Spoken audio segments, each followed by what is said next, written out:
Hey there, Margie Bryce here, bringing you the Krabby Pastor podcast. And I don't think you're going to be too surprised to know that it's too easy today to become the Krabby Pastor.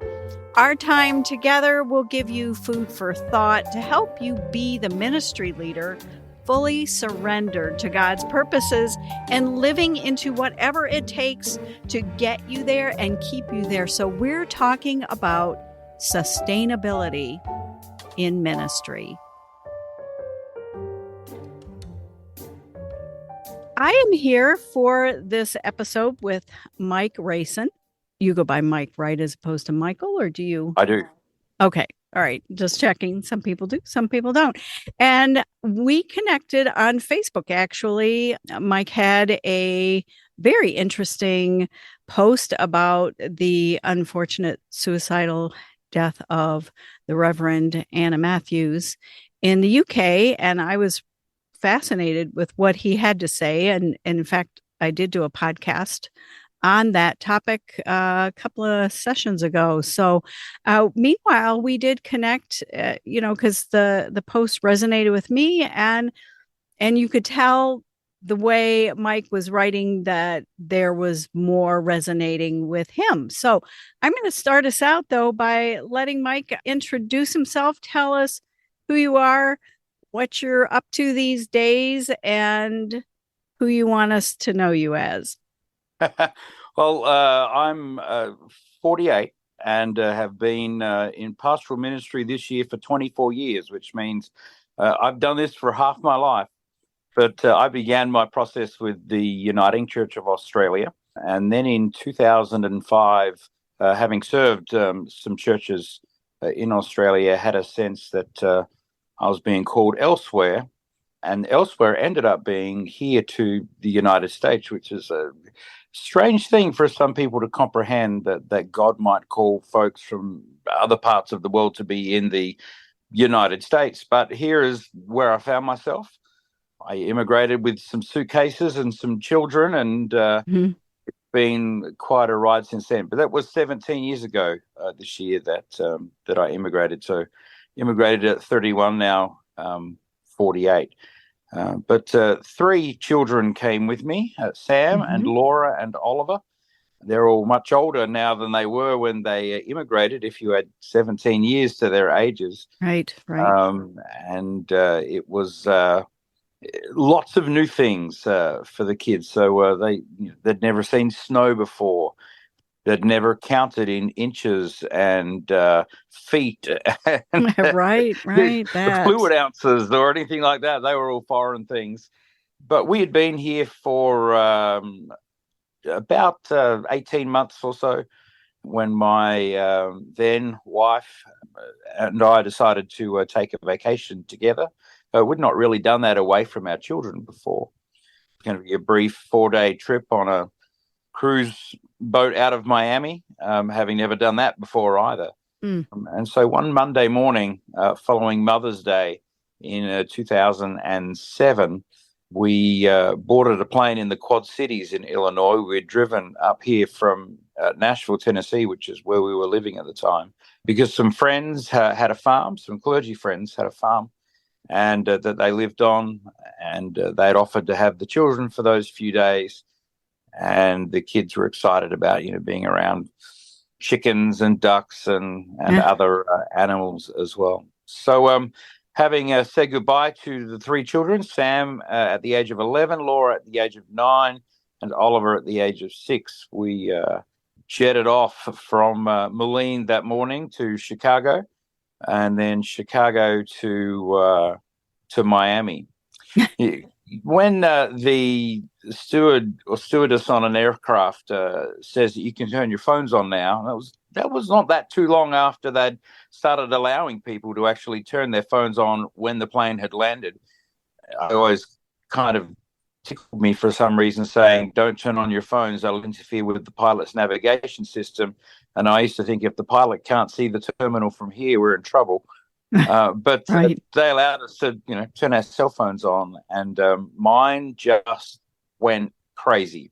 like I don't think my cell phone has ever gone crazy before. Just text after text after text after text appearing. The voicemail part of the phone was vibrating, and so something was going on. And through skimming a couple of the text messages that were there, I realized that something had happened in the time that we'd been in the air with Sam, my oldest son. So I called back to the farm where they were staying. I got Was no that while answer you the were first time I called. were you still on the plane at that when you called? No, I think by that point we got off the jet bridge and were standing just Okay. inside the airport itself, the Miami airport, Okay. and I didn't get a response the first two times that I called. The third time I called, the phone was finally answered. I said, "Hey, it's Mike. What's going on?" And the response was, "Can't talk now. The helicopter's landing to take Sam to the hospital." Helicopters landing. Oh, wow. I didn't know what that meant or what Mm-hmm. context that was.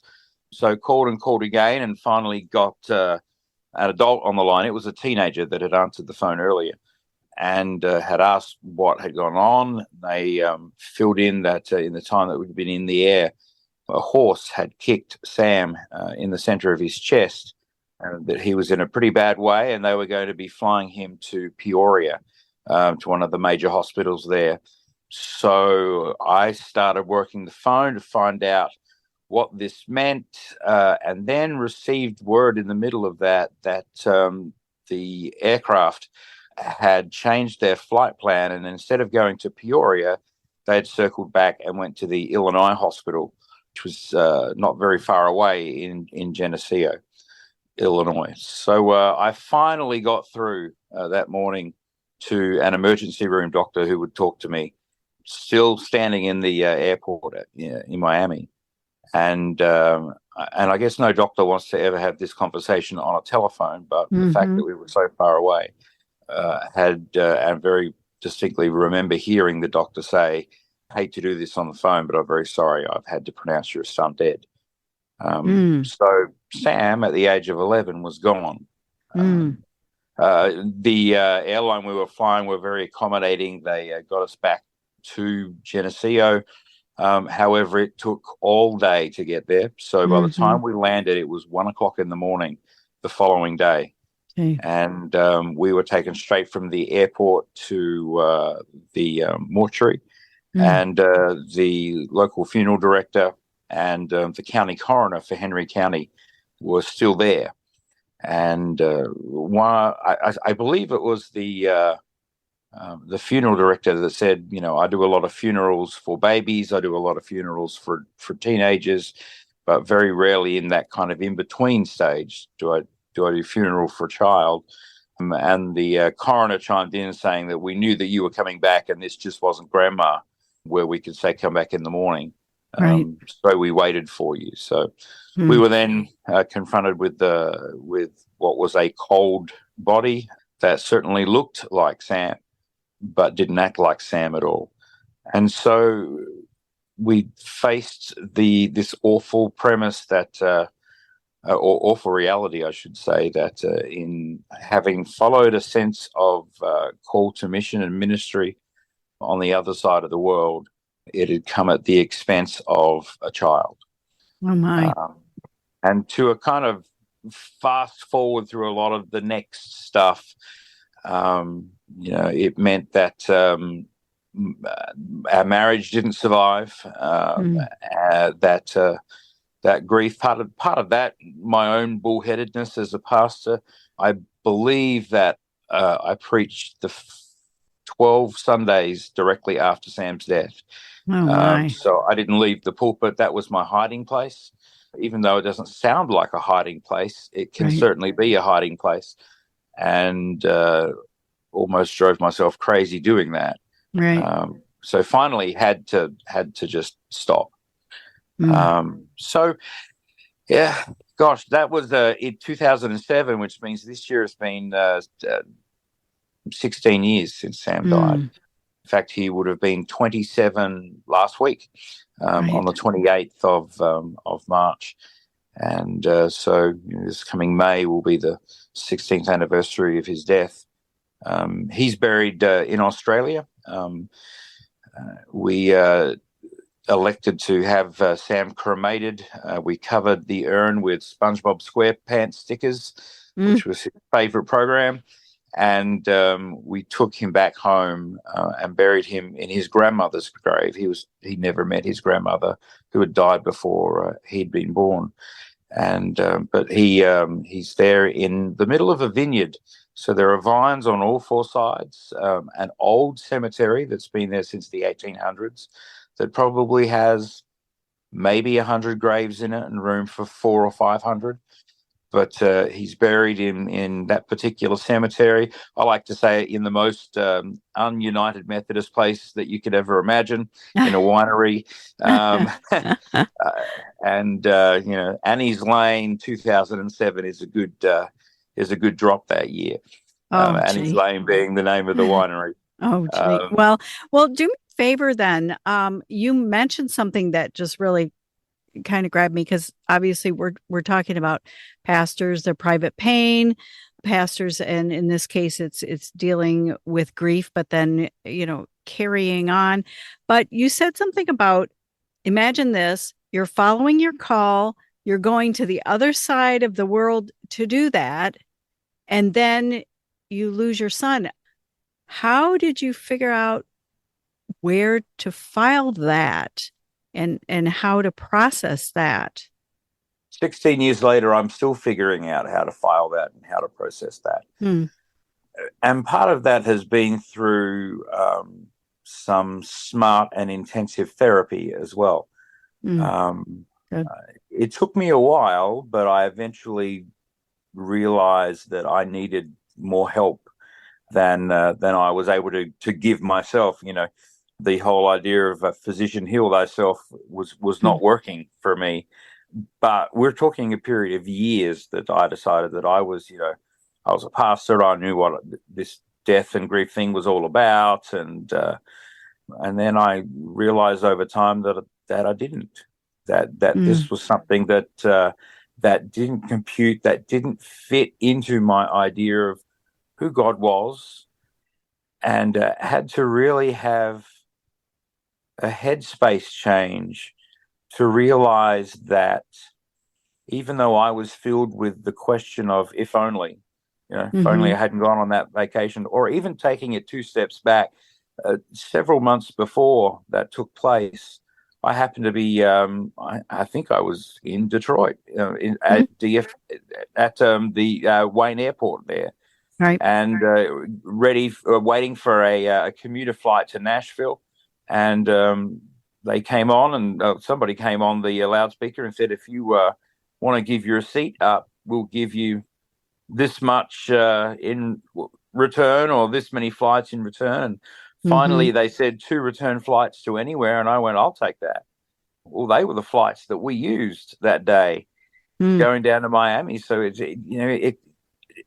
the whole processing of how did this come about sort of even went months before, with attachments of guilt that said, if you weren't so greedy, if you'd gone home to your family that day, you wouldn't have had 2 free return airfare tickets to anywhere in the United States. And this wouldn't be a holiday you could ever afford to take. So I was especially hard on myself for those first few years, and hard in a way that was hidden but also visible at the same time. And by that, I mean, I've been a musician for a long time. There was a bunch of songs that were written around Sam's death that I still sing in churches in different places today. But the album The Cloud was released in 2008. And so I was getting invitations to sing places and be places. And I believe a review in the United Kingdom of the CD when it first came out was, this CD is like being a fly in a therapy room, So, I'm back to that physician heal thyself kind of stuff. And I realize, certainly my marriage ended some years later, and I realized that I'm not tough enough to do this. I'm not smart enough to do this, and began to find some of my own help because I still had to process grief that was now years old, and in a way, am still processing it, especially confronted with the question: is this something that God planned for me or my family? And it took a long time to come to the realization that I'm not sure God's in the business of planning awful deaths for people. Now, we have this awful funeral theology that we hear that gets trotted out. Well, God saw a beautiful rose in the garden and decided to pick it. Oh, Oh yes. gosh, you come around and think through those things, and they become anti-God statements. Or the one that we I think most often hear is, well, God needed another little angel. Oh, Well, I was thinking that. yeah, God, That one. God. I tell you one thing: Sam was not the little angel that God was looking for, and it still isn't. I'm pretty sure, even in a perfected state, I still think he's probably an ornery 11-year-old. But the So, angel, and then things like, well, you're young enough to have another child. Well, um, another child isn't going to fill the void of one that's gone. Although, and this one, I guess, sticks out because it was absurd. It was probably a year later that I was back in Australia for a visit. I was preaching at the Gap Uniting Church in Brisbane, and after the service, a lady came up to me. She asked if she could give me a hug. I said yes. She began to cry, and so I asked her, what was wrong. She said, well, when you talked about Sam this morning, I realized I knew exactly what you felt. hmm, And I went, immediately my hackles went up, because I don't even say that to other parents that have lost children. I know how you feel, because mm-hmm. I don't. I know how I felt, but I don't know how you feel. I can talk about being on similar journeys and similar paths, or walking through the valley of the shadows, but my walk is going to be different to someone else's walk. So this lady had said, this is, I know how you feel. And when we finally got to the end of her story, her pet bird had died that Oh, week. my And goodness. that was what she was referencing. Hmm. And that was kind of the absurdity that hit me. That was the absurdity of the way we try and fill grief in. Grief is a hole that never gets filled, Right. no matter what we pour into it. But I think in Western Christendom, and you don't have to be a pastor for this to be true, we try and fill up those holes with anything or everything that we can think of finding. Some may turn to illicit substances, or dangerous relationships. Some might turn to food. There are so many things that one can find themselves trapped into in this desire to fill holes. Right. So I realize now, all those years later, that I have a Sam-shaped hole in me that will never be filled by Hmm. anything or anyone. Now, nobody told me that 21 years after Sam was born, I would have another child. It's like, oh, Lord help us. Now, Sam would have been Mm-hmm. 27 last week, which means Max is 6. And I'm thinking, it's just, Mm-hmm. but a 21-year age gap between your oldest and your youngest is an interesting thing to process, being sort of Sure. that age dad again. But Sure. Max is not a replacement for Sam. Max is Max, and God forbid Max was to go, there would be a Max-shaped hole Right. that could never be filled. Right.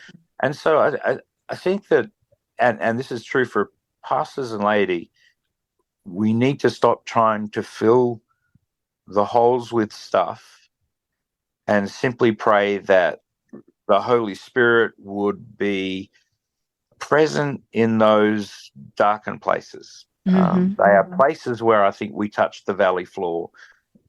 I read in the Old Testament, and we read it so often at funerals, Psalm 23. But the middle of that psalm, yea, though I walk through the valley of the shadow of death, I shall fear no evil. And then I often say that the next four words that happens here is the entire Christian gospel wrapped up in a bow. So, and the words are, thou art with me. And then you fast forward to the dream that Joseph has, and the angel says to Joseph, you're to call him Emmanuel. And Emmanuel means, in a different language, God is with us. So where I sit today is the fact that I have this hole that cannot be filled, but God is with me. And God is bigger than the if only questions, and God is bigger than the bitter questions, and God is bigger than the angry questions. God is big enough to embrace all of those empty holes and not fill them up, but just be present where they are. That's where I am today. Yeah. Well, and it sounds like that's a good place to be today. It really does. But I would like you to talk to us a little bit about those early years, especially immediately after, where you dug in and you said, I'm going to preach. So for the next 3 months, you dug in and did that. And I know a lot of pastors that no matter what is going on, it may not have to be something as monumental as the loss of your child, the death of a child. I've seen them do this for lesser reasons that still need attention, and they just shoulder on anyway. Talk to me some about those early months and how you did that. Well, the months actually were a period of years, but as I did say, for the 12 weeks after I was in a pulpit somewhere on a Sunday morning speaking, that then turned into invitations from across the world, which I began to accept, to come and tell the story in 2012. And this is 5 years after Sam had died. I'm still telling the story. In fact, in 2012, on Good Friday, I was invited to tell the story again in Westminster Abbey at the Good Friday Walk of Witness, which is an ecumenical Church of England, Roman Catholic, and Methodist Church of Great Britain service that happens every year. I mean, I got to process down the nave of that majestic church and preach, and I'd been asked to tell the story from the perspective of Mary losing a child, and then using sort of my experience of losing a child, not to sort of superimpose on that or to talk more about that. So I was still hiding behind a pulpit those years later, and it wasn't until a couple of years after that that I knew I had to stop. So in 2013, I contacted the superintendent of the area that I was living in at the time, and serving as an associate pastor at a United Methodist Church, because I was gone so much, and said, I need to stop telling the story. I need time to stop. And that was about the first time that I admitted that to my own self, that physician heal thyself was not working. I just couldn't tell the story anymore without the story breaking off. I'd broken pretty much off everything I could break. I'm looking at my life, which is a mess, my spiritual life, which is almost non-existent, though I was a good enough preacher to hide the fact that it was non-existent. And I'm not saying that that's a good thing. In fact, it's a tricky and probably what's the word? It's a bearing of a false image. Well, it's an honest statement, and I don't think a lot of pastors will say that or admit to Yeah. that. But why do you think that pastors do that? Try to shoulder on. What would you say to that? Well, I think that we're not professional counselors, or at least most of us aren't. We do some work Mm-hmm. when it comes to pastoral care, Right. at least in learning, in training, in sort of seminary. And I think we come out thinking we can save the world. We have the information that we can use to just help everyone, and we'll have the right word at the right time, and we simply shall say it, and it shall be healed. And I think that's where a lot of pastors leave, and that's not just for grief. That's just about for anything. We can walk out of a seminary thinking, I'm the greatest preacher in the world. I'm going to, preach it, and they will come. Mm-hmm. And look, I think back to some of the seminary work I did in Australia, and it was like, I'm smarter than the professors. I mean, Mm-hmm. I distinctly remember one of the courses I took in Old Testament, and both of it was taught by two professors, both of whom had authored the main text that we were using. And I had decided that I disagreed with this text, and I told them exactly what I thought about this text. And I go back and think about it now, going, what a cocky attitude that was to have. I already knew everything. I was just doing this seminary stuff so I could go preach. Just let me out there, because I'm the one that's going to change the world. And at some point, I had to come to the realization that I was never going to change the world, that Jesus could have a part to play in changing the world through me, but Mike was not going to change the world. And so I went back to normal pastoral ministry and just pastored churches, went where I was sent, preached where I was asked to preach, told the story of Sam occasionally when asked, but it wasn't the major focus anymore. And got myself a really decent, good therapist. I mean, I hit the jackpot when it came to the person that I needed in order to help me. A former Roman Catholic trainee for the priesthood who had dropped out just before I believe he was ready to be ordained a transitional deacon, and followed the counseling route instead. And he was the one that was able to begin to break down some of the really thick walls that I had built between how I experienced the story and how I told the story, which were vastly different places. That's Um, interesting. That's very interesting. The way you really experienced it and the way that you told it, and sometimes and the thick walls that you built up. And I was just talking to someone earlier today and said, we like the stories about Jesus, all of the miracles and the supernatural things, and that he came to ransom, be the ransom for us, and redemption, and all of those just amazing things. We don't talk a lot about his humanity. I mean, unless you're getting the place where, Jesus wept at the grave of Lazarus, we kind of skip over it. And I think on some level, that perspective translates over into pastoral ministry where, we're about God, where we have the answers, we are ready to go. We want to dabble in the spiritual heavily. And then the human part of us gets set aside and we it don't does. deal with it. And that's not it, it's contained within what we sing as well. Now, so being Methodist, I'm a lover of Wesleyan hymns. I realize just how much theology is taught in the way we sing.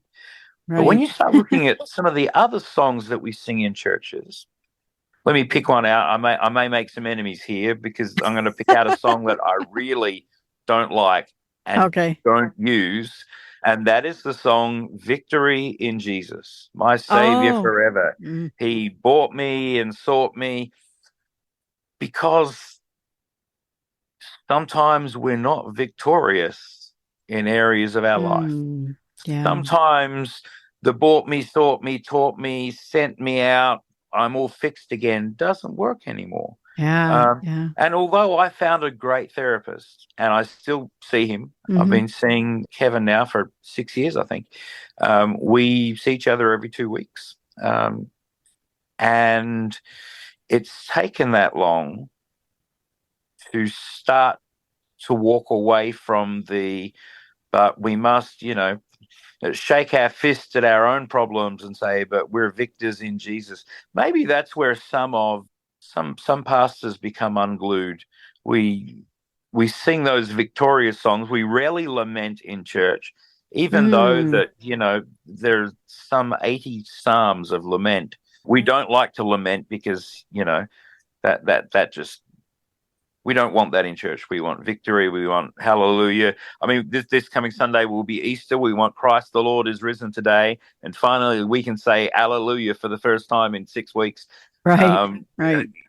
Right. and all is going to be great and all is going to be wonderful and all is going to be Mm. resurrected. Some stories are not resurrected. Not in that Now, way. And not in that you're way. right. You're right. You don't want to be a buzzkill at church. I mean, Yeah. that's just that's just what happens. But when you were talking about that victory in Jesus, you brought back a memory to me that of a senior citizen who was it was a service. He was up front at the altar. And this still gets to me if it's an older gentleman and he cries. I'm like toast. That just I don't know. It's very very emotional for me. But this guy was up at the altar and he was just crying. And I happened to be helping and I went to be by the pastor. I wasn't the pastor there. And I could just hear him sobbing. I just can't get the victory. I just can't get the victory. Mm-hmm. And the backstory to that was he was on the beach at Normandy as a Oh, wow. teenager and he just couldn't get the victory over that. So, what you're saying, it just really reminded me of that sometimes there are just and Paul said that I have this thorn in the flesh and it Mm-hmm. just it's not going away. No matter how much I've prayed and, pounded on the doors of the holiest of holies in heaven, and it just is still there. And sometimes that's the case. And, we can pray and ask why. Sometimes we get told, a lot of times we don't. And Correct. we still need to move on. But I love what you did that eventually it was a number of years, so your therapist had a lot of unpacking there to do, Yeah, but he did. but better later than never for sure. But Correct. you attended to that part of yourself that is indeed human, understanding that, and we say this in seminary, we're body, soul, and spirit, but sometimes that body piece and our emotions get set on the shelf because we have this higher calling to attend to. So I really Some, appreciate what you have to say. some of some of it, I think, and I was only chatting with someone about this the other day. So to go way back into my past and where I'm from, obviously, we talked briefly at the beginning that I'd immigrated here from Australia, but I grew up in the outback. I found it's not a restaurant. We didn't fry bloomin' onions there every night, but the real outback of South Australia is where I come from. One of the largest farms that I lived on as a kid was about 15,000 acres with 11,000 sheep.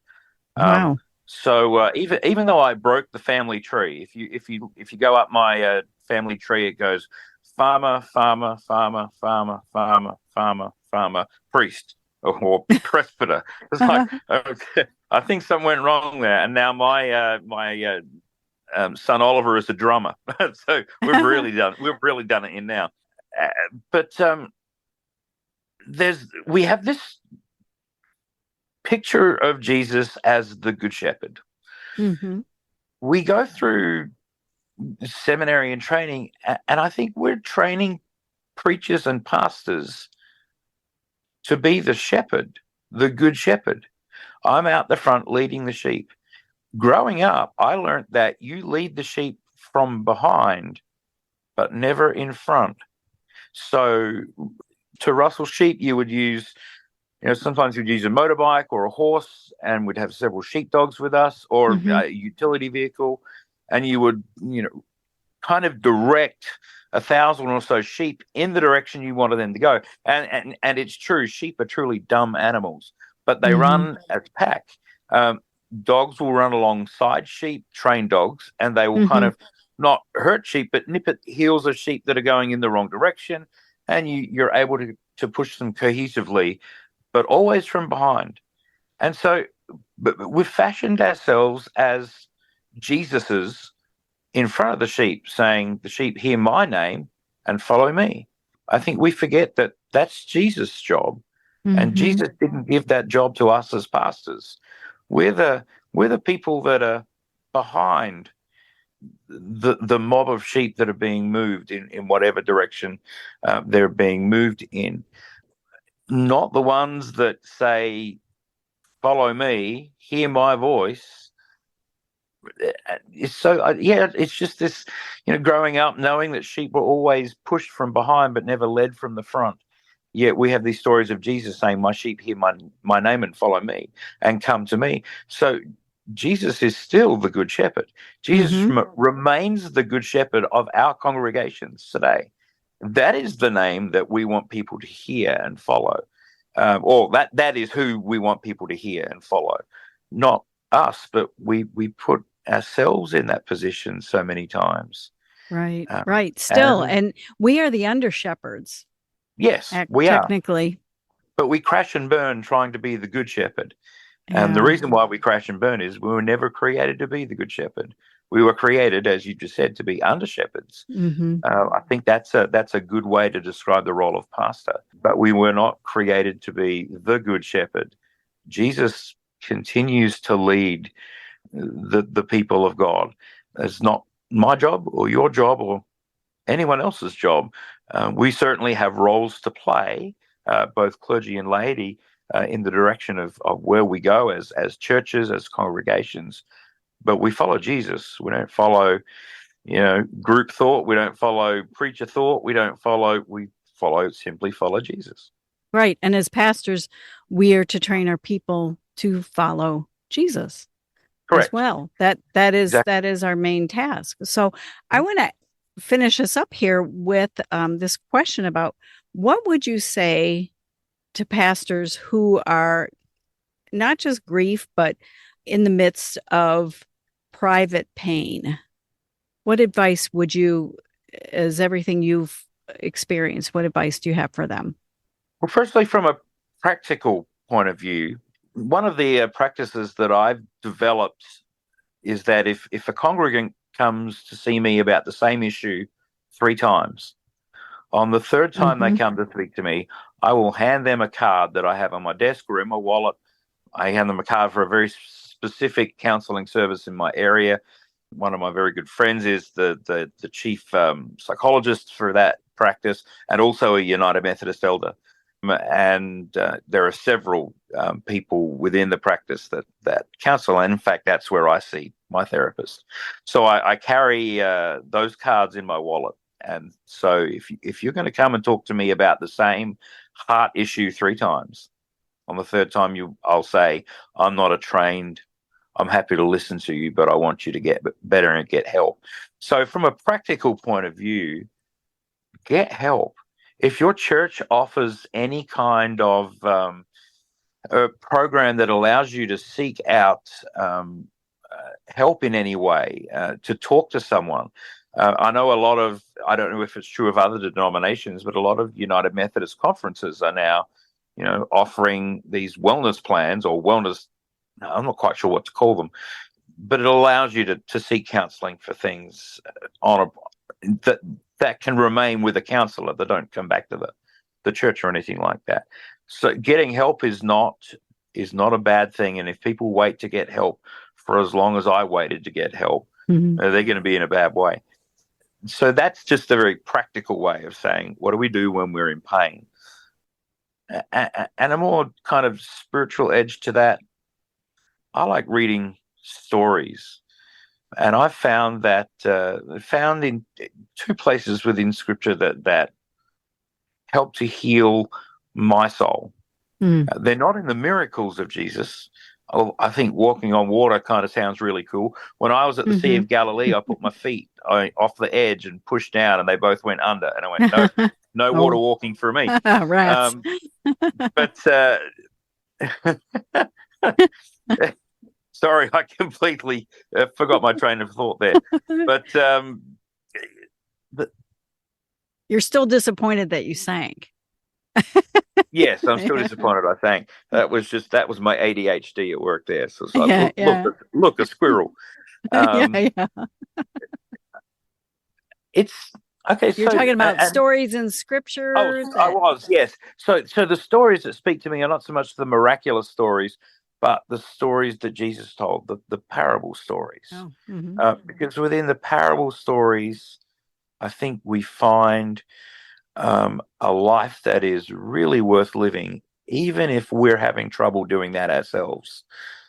So we can read a story, say about let's go to one we all know, the story of the son who demands from the father his inheritance, Hmm. which, if there were only two sons, we assume that's a third of everything, Hmm. and then goes off and splurges it all and finds himself feeding the pigs. And you can't find a more insulting reference in a story than Jesus talking about a good Jewish boy um, sitting in a pig pen. I mean, Yeah, that's that's bad. the height of just awfulness. That's rock Um, bottom.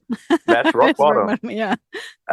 So the stories that we read, um, well, at least for me, those stories helped me to find some new ground or a new kind of normal just by reading those stories. The other thing I learned to do was to lament and to allow myself space Mm, to do that. yes. And some of that was looking at things, places like Psalm 88, Hmm. which it's a dark psalm that only turns almost in the last verse when David sort of says, "But I know you're still here. You know, life is so Right. dark, but I think you're still here." There's a slight ray of redemption there, but hey, if some of these thousands of year old characters can talk about their can write about lament, then we need to find space for us to lament as well. Which means that every year between March and May, March being Sam's birth month and May being the month that Sam died, I know that I become far more inward than I am, and I sound quite extroverted when I speak to people. I'm a learned extrovert, and I'm a natural introvert. I would much prefer to be in my bedroom with the blinds closed. I have blackout curtains on my windows. That's my space, and that's where I retreat to. Reading those stories and allowing myself to lament at the same time Right. were just two Right. things that began to help me unpack it. It's kind of like what I tell couples that come to get married, especially couples or people that have been married previously.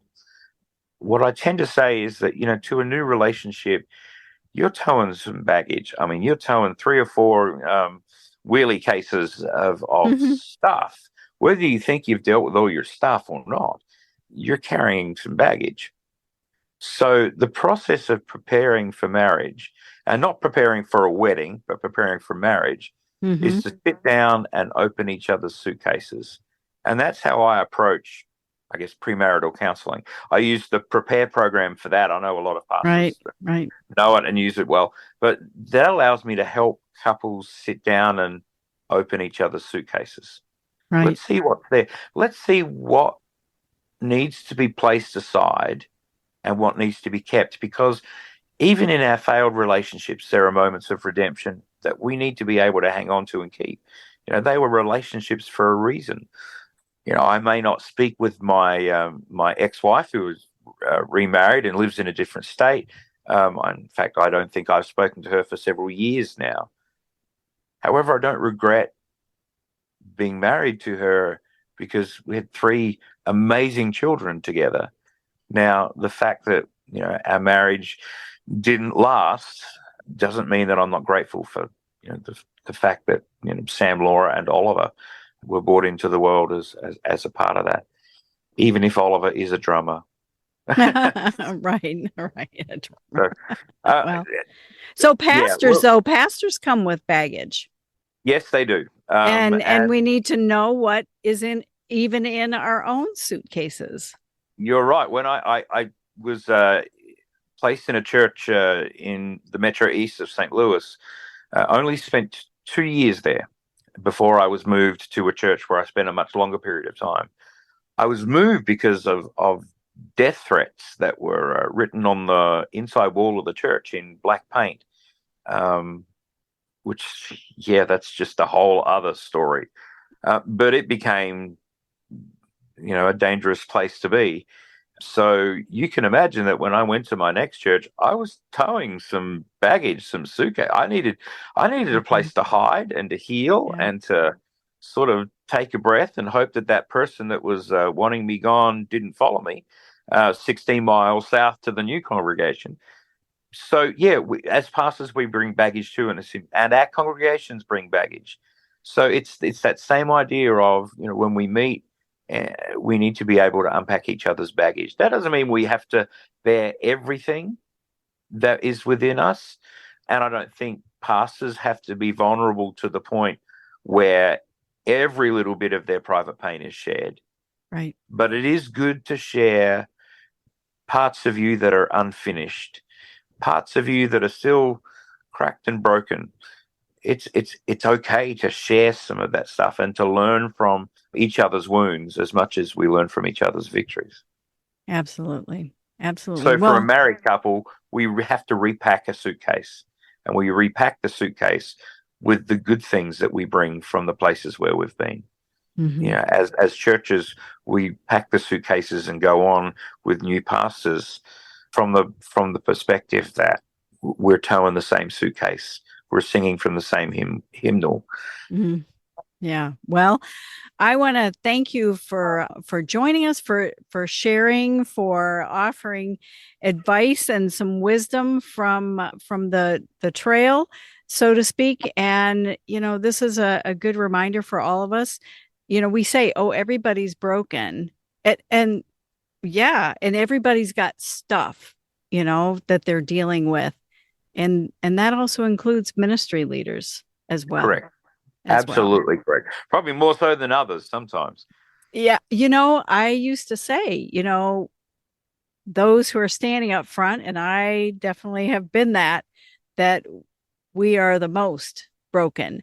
And the Hmm. reason that we're up front frequently is that we've been the most broken, and we have experienced God's grace and love in some unique ways that is fodder and ground for a potential call to ministry. Not always, but in some cases, very true. But all of us are broken, and when the break, your emotions, your physicality, all of it needs some healing, that sometimes you do need to get get a counselor, get someone who can walk with you.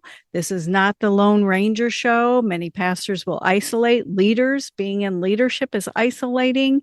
If you're a female and in leadership, that is even more the next step, isolating. So the encouragement today would be that you don't isolate, but that you take your suitcase, or you call them wheelies. I like that. You take your Wheelie case. wheelie case to someone who can help you unpack and understand what is there. And even in that process, I believe God is faithful, and God will use that to heal.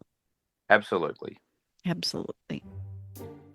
Hey, thanks for listening.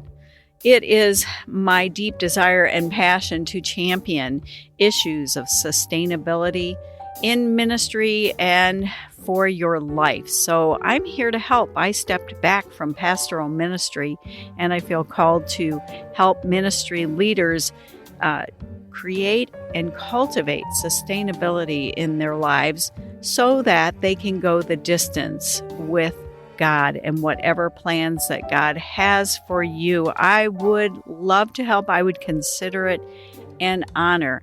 And in all things, make sure you connect to these sustainability practices, so that you don't become the crabby pastor.